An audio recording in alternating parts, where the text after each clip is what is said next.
Kosova numëron aktualisht 16 viktima të cilat janë të përditësuara në orët e fundit me një vdekje të shtuar për cilën e raportuam sot, mbi 100 të shëruar e mbi 500 të prekur aktualisht me COVID-19.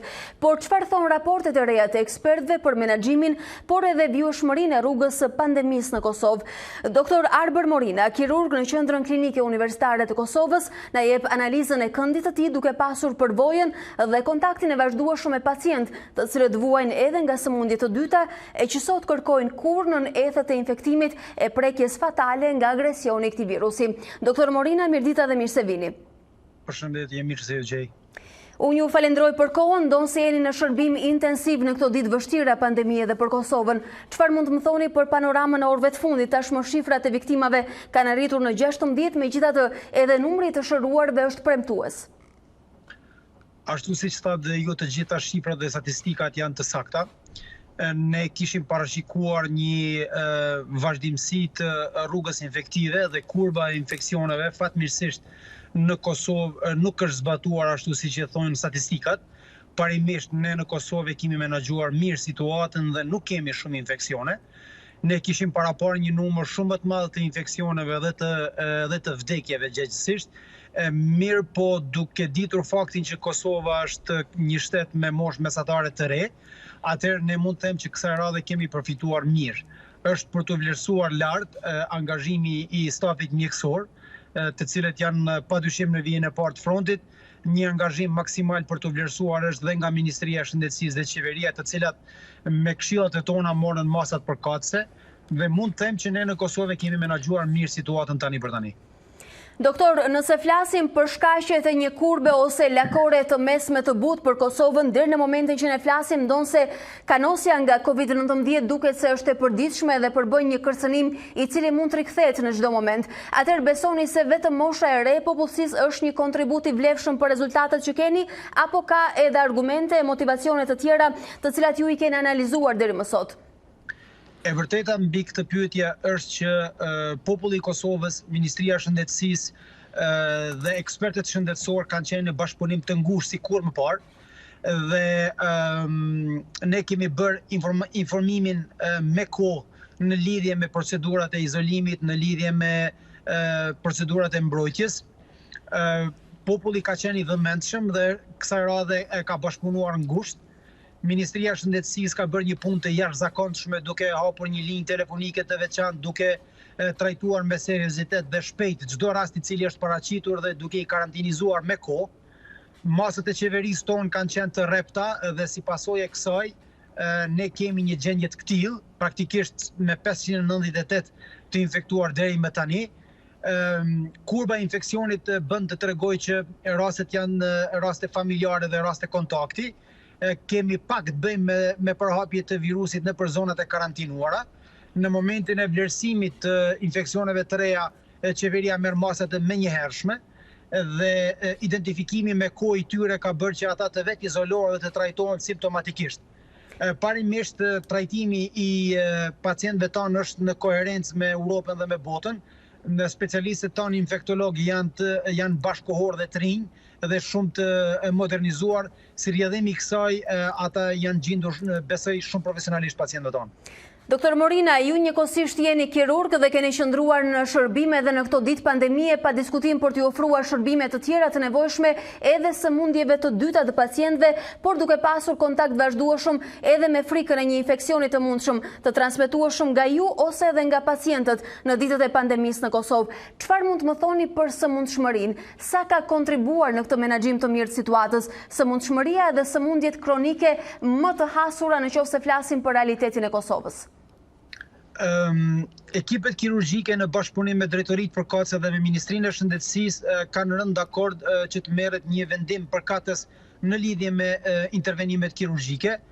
Si pasojë, intervenimet kirurgjike elektive, ato që nuk rrezikojnë jetën e pacientëve, janë shtyrë deri në një afat tjetër, ndërkohë që operohen të gjitha rastet të cilat mund të konsiderohen urgjencë. Këtu përfshihen të gjitha rastet të cilat janë jetë kërcënuese dhe nuk ka seleksionim moshe, race apo gjinie. Prandaj ne vazhdojmë punën tonë në emergjencë. Ne kemi patur pacientë të cilët kanë qenë të diagnostifikuar me COVID-19 dhe janë nënshtruar intervenimeve kirurgjike, si në kirurgjinë e përgjithshme, ashtu edhe në ginekologji.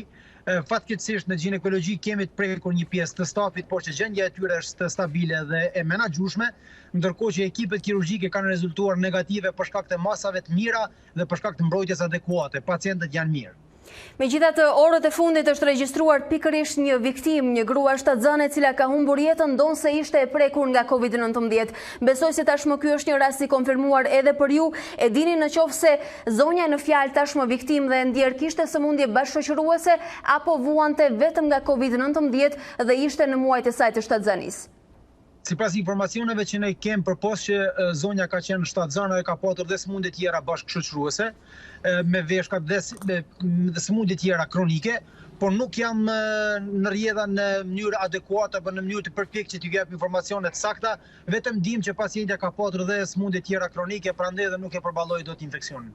Doktor, përqendruar tek sëmundshmëria, prandaj dhe ju pyeta, nëse flasim për sëmundjet kronike më të shpeshta tek popullsia kosovare, a ju rezulton edhe nga ndërhyrje që keni bërë që në çdo rast kur ka një sëmundje sekondare i prekuri me Covid përballet me pasoja fatale apo dhe ja kanë dalë nëse flasim për Kosovën?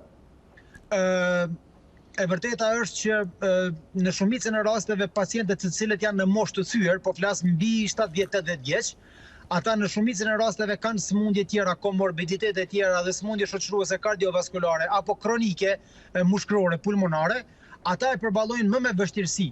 Ndërkohë që në aspektin kirurgjik ne kohë të fundit fatmirësisht kemi patur pacientë të rinj, të cilët e kanë përballuar mirë si intervenimin kirurgjik, po ashtu edhe trajtimin medikamentos të COVID-19, si rrjedhimi i saj patologjia ka shkuar mirë, mjekimi ka shkuar mirë dhe kemi fare pak vdekje. Doktor, në të gjitha vendet e prekura nga COVID-19 në botë, por nga kjo javë edhe në Shqipëri, po diskutohet për testimin e imunitetit, ose siç njihet ndryshe tashmë testimi serologjik. A është menduar kjo për Kosovën, sepse kemi dëgjuar edhe raste sporadike të prekurish me Covid, të cilët në Kosovë kanë vendosur të dhurojnë palcën e tyre për analiza. A kanë filluar të bëjnë këto analiza dhe eksperimente në Kosovë? Për shkak se numri të shëruarve në Kosovë akoma nuk është shumë i madh, 126, pacientët janë dakord që të marrin plazmën e tyre dhe të plazma e tyre të shërbej, antikorpët e tyre rrjedhimisht të shërbejnë për mjekimin e pacientëve të tjerë intenziv, po duke u bazuar në faktin që ne në klinikën tonë infektive kemi vetëm një pacient i cili mund të aktualisht sot, i cili është në gjendje kritike dhe mund të mendohet që gjendja e tij është e rëndë, 12 të tjerë janë në përcjellje oksigjenore, që do të thotë gjendjen e përgjithshme e kanë stabile. Prandaj një intervenim nuk është për të alarmuar situata, por ne si staf mjekësor jemi të gatshëm ta bëjmë këtë dhe absolutisht është një nga format e mundshme që ne mendojmë të trajtojmë pacientët tonë. Doktor, ju jeni pjesë e sistemit shëndetësor në Prishtinë, aty ku është edhe vatra më e madhe e të prekurve dhe ku trajtohen të infektuarit me COVID-19. Në një moment caktuar, në javën e kaluar, ka pasur një alarm dhe shqetësim nga institucionet shëndetësore, por edhe nga ekspertët në Kosovë për numrin e mbetur të ulët të testimeve në dispozicion për të kryer në Kosovë. A janë shtuar kapacitetet dhe a ka ndihmuar dikush në këtë drejtim për Kosovën?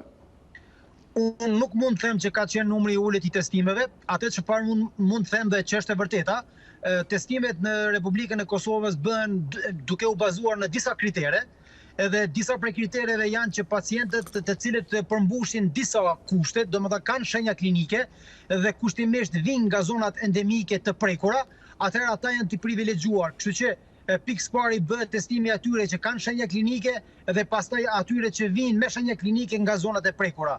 Në shumicën e rasteve përcaktohet alarmi dhe urgjenca duke u bazuar në shumë pyetje të caktuara me një protokoll të caktuar të saktë dhe në bazë atij protokolli merret vendimi se kujt duhet i bëhet testi ose jo.